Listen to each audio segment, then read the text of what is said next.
An attack submarine or hunter-killer submarine is a submarine specifically designed for the purpose of attacking and sinking other submarines, surface combatants, and merchant vessels. In the Soviet and Russian navies they were and are called multi-purpose submarines. They are also used to protect friendly surface combatants and missile submarines. Some attack subs are also armed with cruise missiles mounted in vertical launch tubes, increasing the scope of their potential missions to include land targets. Attack submarines may be either nuclear-powered or diesel-electric, conventionally powered. In the United States Navy naming system, and in the equivalent NATO system, STANAG 1166, nuclear-powered attack submarines are known as SSNs and their diesel-electric predecessors were SSKs. In the U.S. Navy, SSNs are unofficially called fast attacks. History. Origins. In the action of February 9, 1945, HMS Venturer sank U-864 while both were at periscope depth.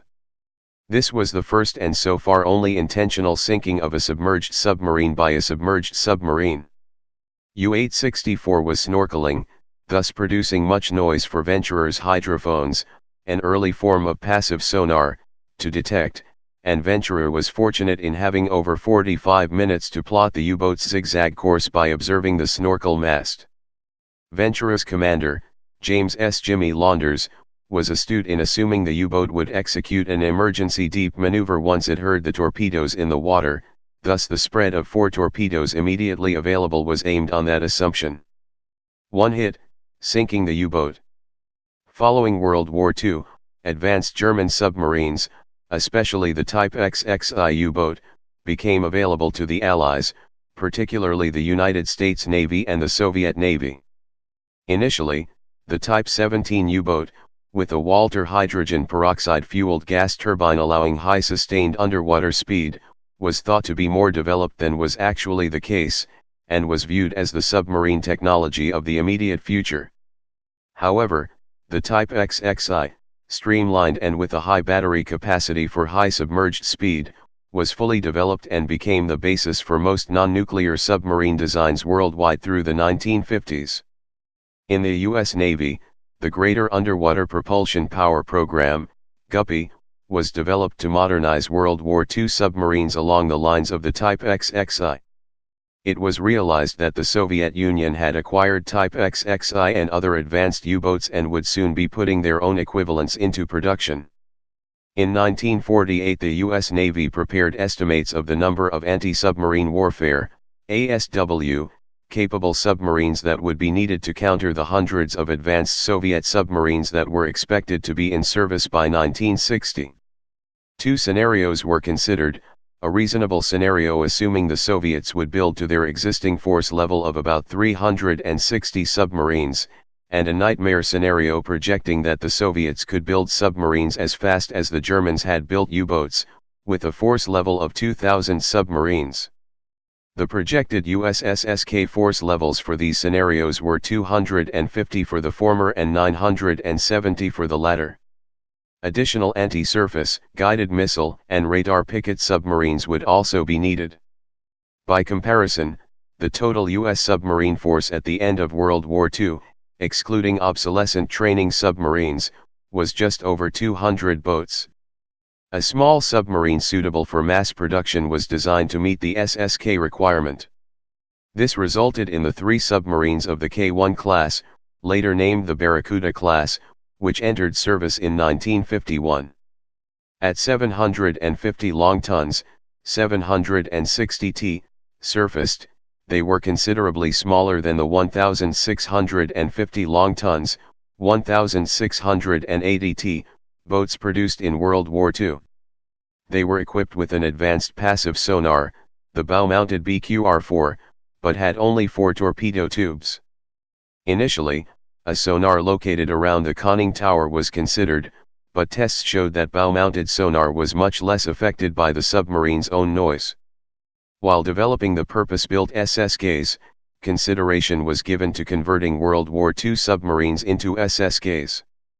The less capable Gatto class was chosen for this, as some of the deeper diving Below and Tench-class boats were being upgraded as GUPPYs. 7 Gatto-class boats were converted to SSKs in 1951–53.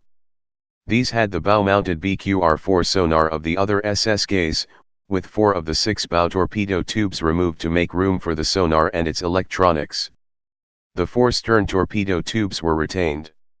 2 diesel engines were removed, and the auxiliary machinery was relocated in their place and sound isolated to reduce the submarine's own noise. The Soviets took longer than anticipated to start producing new submarines in quantity. By 1952 only 10 had entered service.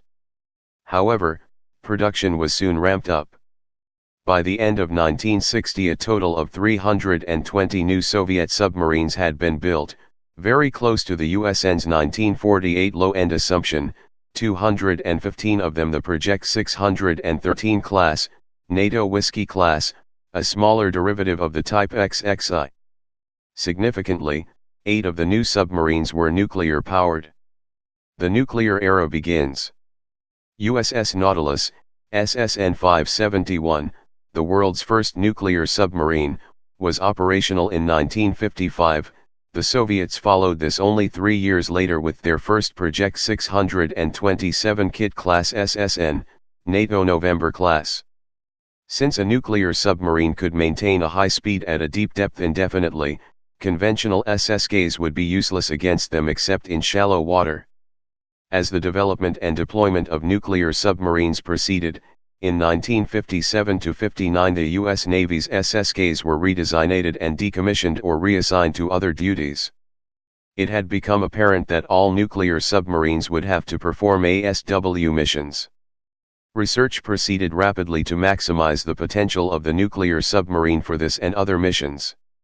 The U.S. Navy developed a fully streamlined hull form and tested other technologies with the conventional USS Albacore, AGSS 569, commissioned in 1953. The new hull form was first operationalized with the 5 Skipjack-class boats, which entered service beginning in 1959. The lead ship of the class was declared the world's fastest submarine following trials in 1958, although the actual speed was kept secret. Sonar research showed that a sonar sphere capable of 3-dimensional operation, mounted at the very bow of a streamlined submarine, would increase detection performance. This was recommended by Project Nobska, a 1956 study ordered by Chief of Naval Operations Admiral R. Lee Burke. The Thresher class and the one-off Tullabee were the first with a bow-mounted sonar sphere in 1961. Midships torpedo tubes angled outboard were fitted to make room for the sphere. Tullabee was a kind of nuclear-powered SSK. She was slow but ultra-quiet with turbo-electric drive. Her slow speed was a liability and the type was not repeated, as Thresher was faster with twice as many torpedoes, included comparable sound silencing improvements, and was commissioned only 9 months later. Thresher incorporated numerous advances on previous classes including an increased diving depth. Her loss in April 1963 triggered a major redesign of subsequent U.S. submarines known as the SubSafe program. However, Thresher's general arrangement and concept were continued in all subsequent U.S. Navy attack submarines. The first fully streamlined Soviet submarines were the Project 667A Naviga class, NATO Yankee class, Project 670 Skat class, NATO Charlie I class, and Project 671 Yursh class, NATO Victor I class, all of which first entered service in 1967. Please subscribe and thanks for watching.